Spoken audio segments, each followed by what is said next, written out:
Dear students, in this video we will discuss the periodic trends of ionization enthalpies, that is ionization energies, electrode potential and oxidation states of transition elements. तो पहले देखते हैं ionisation enthalpies. Ionisation enthalpies की values मैं आपको यहाँ पे table में शो करना चाहती हूँ. This is the first ionisation, second and third ionisation enthalpies of the first transition series. The values have been given. Depending on this values and the graph which has been plotted again between the first ionization enthalpy of various transition series and has been shown in this graph. So depending on these values and graph, the following deductions have been made. Number first deduction is, पहला deduction क्या है, इन दोनों से हमको पता चलता है कि पहला IP is high and between those of S and P block elements. IP जो इन एलिमेंट्स की होती है वो काफी हाई होती है और एस और पी ब्लॉक एलिमेंट्स के बीच में होती है. वाई? बिकॉज जो ट्रांजिशन एलिमेंट्स होते हैं वो आप जानते हैं कि बिल्कुल सेंटर में प्लेस्ड होते हैं, तो न्यूक्लियर चार्ज जो है वो हाई होता है एस ब्लॉक एलिमेंट से और पी ब्लॉक से कम होता है, और atomic radii S block element से कम होता है और पी ब्लॉक से ज्यादा होता है. तो क्योंकि दोनों के बीच में ही इनकी प्रॉपर्टीज लाई करती हैं न्यूक्लियर चार्ज, एटॉमिक रेडियाई, तो इन टर्न आईपी भी इन दोनों के बीच में ही होगी, क्योंकि यही दोनों फैक्टर्स आईपी को डिसाइड करते हैं.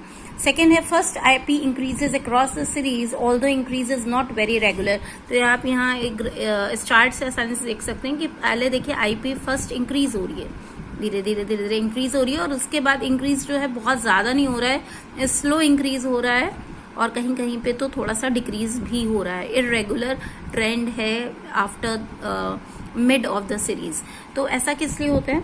ऐसा इसलिए है क्योंकि फर्स्ट हाफ में जो है वो न्यूक्लियर चार्ज बढ़ता है, तो ऑब्वियसली न्यूक्लियर चार्ज बढ़ेगा तो इलेक्ट्रॉन्स के ऊपर फोर्स ऑफ अट्रैक्शन ज्यादा होगा और आईपी जो है वो इंक्रीज हो जाएगी. लेकिन इसके बाद जो है n-1 डी इलेक्ट्रॉन्स जो होते हैं वो भी ग्रेजुअली फिल हो रहे हैं, और उनका स्क्रीनिंग इफेक्ट जो है वो भी प्ले करता है एक रोल, इंपॉर्टेंट रोल इसमें, और न्यूक्लियर चार्ज को काउंटर बैलेंस कर देता है. और जब स्क्रीनिंग इफेक्ट न्यूक्लियर चार्ज को काउंटर बैलेंस कर लेगा तो न्यूक्लियर चार्ज का इफेक्ट कम हो जाएगा, और इसीलिए आईपी जो है increase in atomic number after midway it shows a slow increase, और you can say it is not very regular.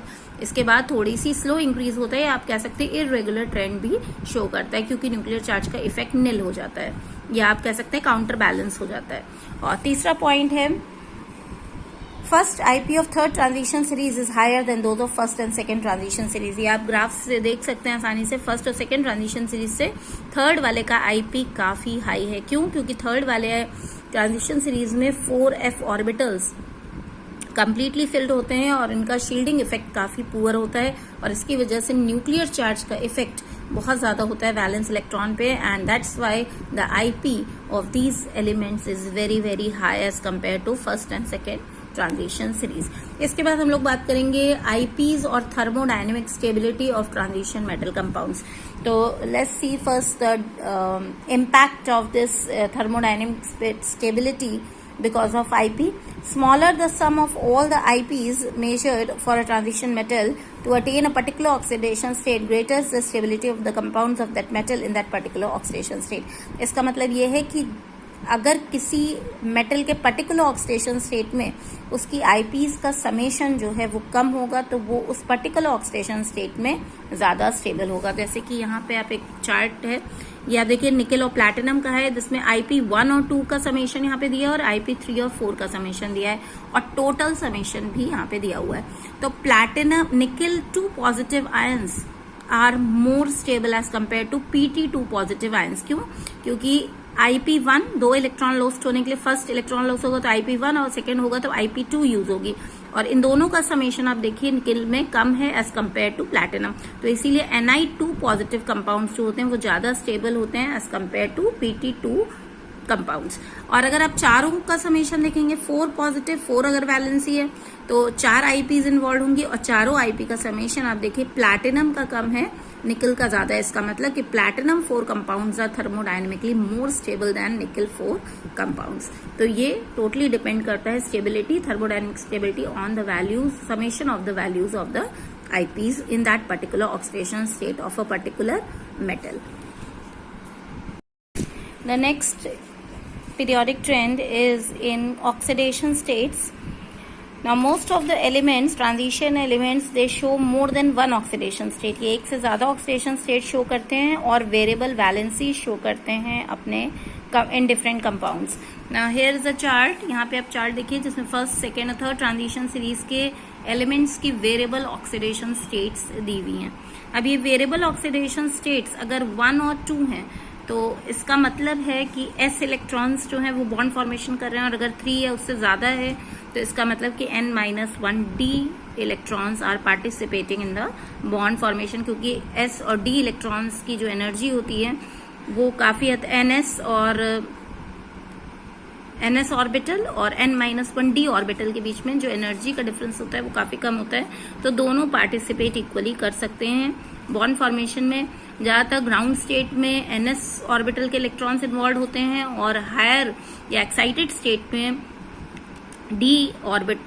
n-1d orbitals ज़्यादातर इन्वॉल्व होते हैं या उनके इलेक्ट्रॉन्स इन्वॉल्व होते हैं बॉन्ड फॉर्मेशन में. तो इसीलिए आपको डिफरेंट ऑक्सीडेशन स्टेट्स यहाँ पे देखने के लिए मिल रही हैं. ठीक है, और जो पैरेंथेसिस में ऑक्सीडेशन स्टेट्स लिखी हुई हैं ये रिलेटिवली लेस स्टेबल होती हैं as compare to the other oxidation state. Now depending on this chart certain generalizations have been made. That is number first is first transition series में जो most common oxidation state है वो है +2. Why? Because in this case क्योंकि +2 oxidation state आपको ज्यादा common यहाँ पे दिख रही है, बाकी सब ज्यादातर पैरेंथेसिस में है और कॉमन ऑक्सीडेशन स्टेट में और कोई भी आपको नहीं दिखाई पड़ेगा. इससे सीधा सा मतलब है कि इस फर्स्ट ट्रांजिशन सीरीज में d ऑर्बिटल्स जो हैं वो ज्यादा स्टेबल हो गए हैं और उनसे इलेक्ट्रॉन पार्टिसिपेट नहीं करते हैं ज्यादातर बॉन्ड फॉर्मेशन में. सो d orbital is much more stable then s orbital in first transition series.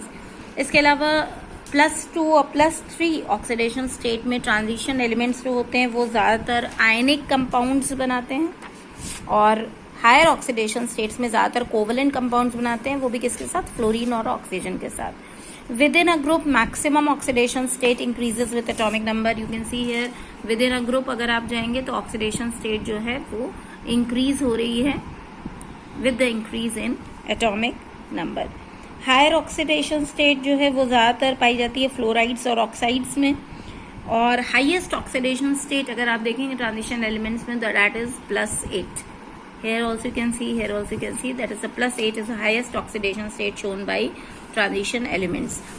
Compounds ये lower oxidation state में भी बनाते हैं जैसे +1 या 0 में भी.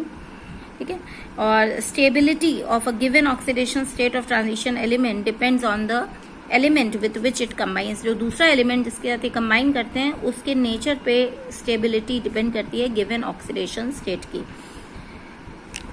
And another important point here is more negative value of standard electrode potential for Mn positive by N system is it will give you the more stable element in that particular oxidation state. Suppose for example the electrode potential for Cu positive Cu system is 0.52 volt and Cu2 positive Cu is plus 0.34 volt. It means this is a more negative value. So here the cupric ion is more stable, or you can say copper ion is more stable in Cu2 positive state rather than in Cu positive state.